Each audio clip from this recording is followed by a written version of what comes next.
Dear student, today we will discuss here Strife, जो कि John Galsworthy का famous play है।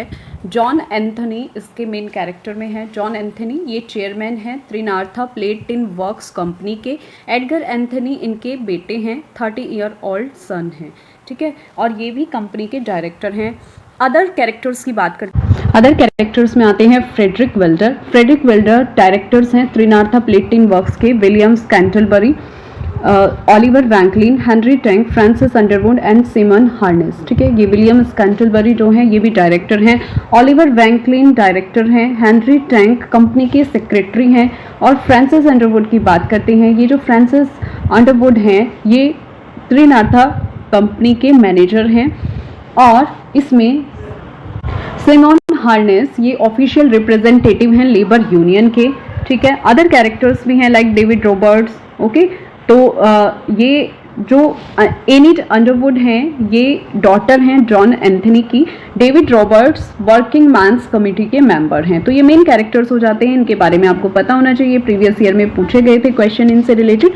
चलिए तो अभी स्टार्ट करते हैं स्ट्राइफ। स्ट्राइफ के बारे में बात कर लेते हैं। एग्जाम में आपसे क्वेश्चन पुटअप किया जा सकता है कि कितने एक्ट में ये प्ले है। सो 3 एक्ट प्ले है बाय जॉन गाल्सवर्दी, और ये उनका थर्ड प्ले था और मोस्ट सक्सेसफुल था। मतलब जो उन्होंने 3 प्लेज लिखे थे उनमें सबसे ज़्यादा सक्सेसफुल ये रहा। द सिल्वर बॉक्स 1906 में ये भी सक्सेसफुल था। जॉय 1907 में आया था, ये फेल्ड रहा था, मीन्स ये असफल इनका प्ले रहा था। और स्ट्राइफ इनका सक्सेसफुल प्ले माना गया था। इसको 1909 London Duke of York theatre में प्रेजेंट किया गया था, ठीक है। अब यहाँ से आपका प्ले स्टार्ट होता है। सिर्फ समरी वाइज हम पढ़ेंगे। आपको मेन पता होना चाहिए कि स्टोरी क्या है। स्ट्राइक त्रिनार्था टिन प्लेट वर्क्स ये एक कंपनी है और यहाँ पर स्ट्राइक चल रही है लंबे समय से और बिना किसी समझौते के ये चल रही है।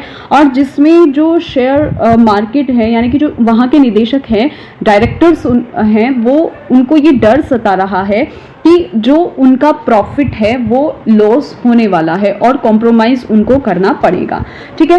इन सब को फेस करते हुए ये जो अंडरवुड हैं, अंडरवुड के बाहर सब इकट्ठा हो जाते हैं कि समझौते की कोई बातचीत हो जाए कंपनी को लेकर। लेकिन वहाँ पर क्या है कि जो बोर्ड के अध्यक्ष हैं वो 75 ईयर्स ओल्ड जॉन एंथनी हैं, ठीक है। ये जो बोर्ड के अध्यक्ष हैं ये अपनी बात पर अड़िग हैं, ये मना कर देते हैं किसी भी तरह का कॉम्प्रोमाइज़ करने के लिए। अब ये जो एंथनी है ये ओल्ड स्कूल ऑफ बिजनेस से रिलेटेड है, ठीक है, और वो भी इनकार कर देते हैं, मतलब वो भी वहाँ पर कॉम्प्रोमाइज़ ही करने को कहते हैं वो। और यहाँ पर जो एंथनी हैं ये बोल रहे हैं कि कोई कॉम्प्रोमाइज़ नहीं हो सकता और मैं सिर्फ अकेला मालिक हूँ और वो जॉन एंथनी ही होगा और कोई नहीं हो सकता, ठीक है। अब जो ये जॉन एंथनी हैं इन्होंने बोर्ड के अध्यक्ष के रूप में 32 ईयर्स तक जो अदर स्ट्राइकर आए उन सबको हराया था और अपना दबदबा इन्होंने बना के रखा था। और उन्हें यकीन था कि अगर मैं इसी तरह से अड़ा रहा तो मैं इन स्ट्राइकर्स को यहाँ से हटा दूंगा, ठीक है। पूरे 32 ईयर्स तक ये जितने भी स्ट्राइकर आए उन सभी को इन्होंने हरा दिया था, ठीक है। अब यहाँ पर इनके इस मना करने से जो डायरेक्टर वगैरह हैं, ठीक है, वो बहुत ज़्यादा परेशान हो जाते हैं क्योंकि उन्हें समझौते की कोई उम्मीद नहीं दिखाई दे रही। अब यहाँ पर जो प्लांट मैनेजर अंडरवुड हैं उन्होंने अपनी रिपोर्ट में जो स्ट्राइकर्स हैं, जो लेबरर्स हैं, उनकी फैमिली की सामने जो इतनी भी ऑब्स्टकल हैं उसको रख दिया कि वो किस तरह की टेरिबल सफरिंग से वहाँ उसको फेस कर रहे हैं। अब ये जो डायरेक्टर्स हैं इन्हें भी ये पता है कि अगर ये स्ट्राइक ज़्यादा देर तक चली तो जो उनके शेयर धारक हैं, यानी कि जो स्टॉक होल्डर्स, यानी कि जो जिनको शेयर उन्होंने बेचे हैं, वो भी वहाँ पर उनका कड़ा विरोध करेंगे, ठीक है। 2 शर्तें वहाँ पर रखी गई थी जो मानकों के खिलाफ थी, मतलब जो उनके स्टैंडर्ड था उससे कहीं ज़्यादा उन्होंने अपनी ये शर्तें रख ली थी। तो वहाँ पर साइमन हार्नेस जो बोर्ड के अधिकारी थे वो एक मीडिएटर बनने का काम करते हैं इन दोनों के बीच में, जो कंपनी के मालिक हैं और लेबरर्स हैं उनके बीच में मीडिएटर बनने का काम करते हैं। और वो वहाँ पर ट्राई करते हैं उनको मनाने के लिए, लेकिन जो डायरेक्टर्स वगैरह हैं वो एंथनी अपनी ज़िद पर अड़े रहते हैं तो उन्हें कुछ भी हासिल नहीं होता है, इसलिए वो भी अपने हाथ पीछे खींच लेते हैं। इस नाम को आप याद रखोगे, ये है साइमन हार्नेस, ठीक है। कौन है ये साइमन हार्नेस? ये बोर्ड ट्रेड यूनियन के एक ऑफिसर हैं, ठीक है, जो बोर्ड और वर्कर्स के बीच मीडिएटर का काम करते हैं, ठीक है, इनको आपको ध्यान रखना है। तो अब जो दोनों साइड्स हैं वहाँ पे एक डेडलॉक यानी कि विरोध का सामना करना पड़ा, क्योंकि कोई भी मानने को तैयार नहीं था। जो लेबरर्स थे उनके बीच सिचुएशन इतनी ख़राब हो गई थी कि कोई भी पीछे हटने को तैयार नहीं था, लेकिन जो रॉबर्ट्स थे वो अपनी बात पर वहीं अड़े रहे, ठीक है। वो कहने लगे कि मैं वो कहने लगे कि मैं इनको न्याय ज़रूर दिलवाऊंगा लेबरर्स को।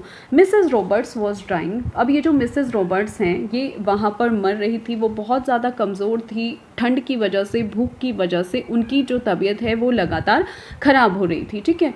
और ये जो स्ट्राइक है, ये स्ट्राइक ने सभी को परेशान कर दिया था।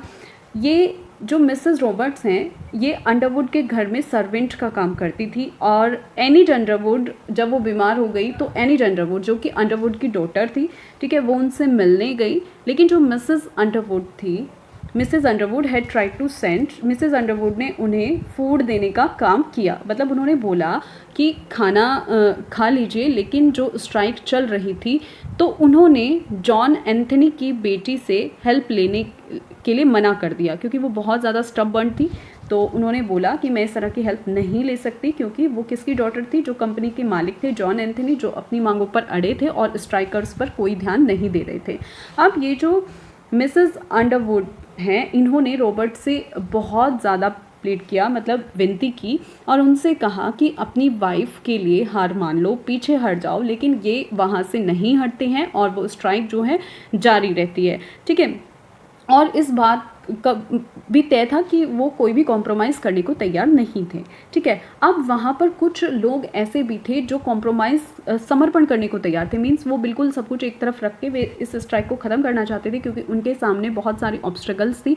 तो रॉबर्ट्स, एक वहाँ पर मीटिंग होती है, रॉबर्ट्स वहाँ उपस्थित हैं, और जो लोग हैं वो उन्हें नहीं सुनना चाहते, लेकिन फिर भी जो रॉबर्ट्स हैं वो एक पावरफुल ऑरेटर हैं, वहाँ पर अपनी बात को रखना जानते हैं और वो वहाँ पर अपनी बात रखते हैं, ठीक है। और अब वे जीत सकते थे, उन्होंने हार मानने से इनकार कर दिया। और जब वो वहाँ बोल रहे थे तो तभी एक यंग वुमेन उनके पास आती है और उन्हें उनकी वाइफ की डेथ की वो न्यूज़ दे देती है, ठीक है। अब उनकी जो वाइफ थी उनकी डेथ की न्यूज़ सुनकर धक्का लगता है। जो वहाँ पर स्टॉक होल्डर्स हैं, जो डायरेक्टर्स हैं, सभी को धक्का लगता है, और वो कहते हैं कि ये जो लेडी है, इसकी जो डेथ हुई है उसका सारा ज़िम्मा डायरेक्टर्स पर आ जाता है। एडगर एंथनी, जो कि जॉन एंथनी के बेटे हैं, वो अपने फादर के सम्मान और के लिए वहाँ पर जो उस महिला की डेथ हुई है उसकी जिम्मेदारी लेते हैं। उन्हें बहुत ज़्यादा वहाँ पर वो बहुत ज़्यादा अनकंफर्टेबल फील करते हैं और कहते हैं कि ये जो सच्चाई है इसे हमें स्वीकार करना होगा। अब ये जो ओल्ड एंथनी है बहुत ज़्यादा कमज़ोर हैं, ठीक है, अनवेल हैं, लेकिन फिर भी वो इस बात पर जोर देते हैं कि कंपनी के लिए मैं कोई कॉम्प्रोमाइज़ नहीं करूँगा, मैं नहीं झुकूँगा, ठीक है। अब यहाँ पर जो डायरेक्टर्स हैं वो वहाँ जो एक्ट है उस पर डिसाइड करते हैं कि यूनियन के टर्म्स को, यानी कि जो यूनियन की शर्तें हैं उनको स्वीकार कर लिया जाए, और एंथनी वहाँ पर जो अपना इस्तीफा है वो देने का निर्णय लेते हैं, ठीक है।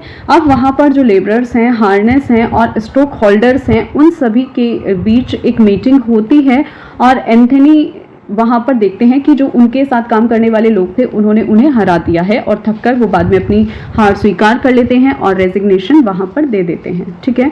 और यहाँ पर वो बैठक छोड़कर जाने लगते हैं, और हार्नेस वहाँ देखते हैं कि जो समझौता है वो पूरा हो गया है, और वे अंडरवुड के घर चले जाते हैं। और जिन जिन भी जो टर्म्स थे, जो शर्तें थी, उन पर सहमति हुई। वो यूनियन ने जो स्ट्राइक शुरू की थी, दोनों जो वहाँ पर साइड्स थी उनकी बात सुनी और अपने विवाद में सहमति लाने के लिए उन्हें कुछ मंथ्स के लिए टाल दिया।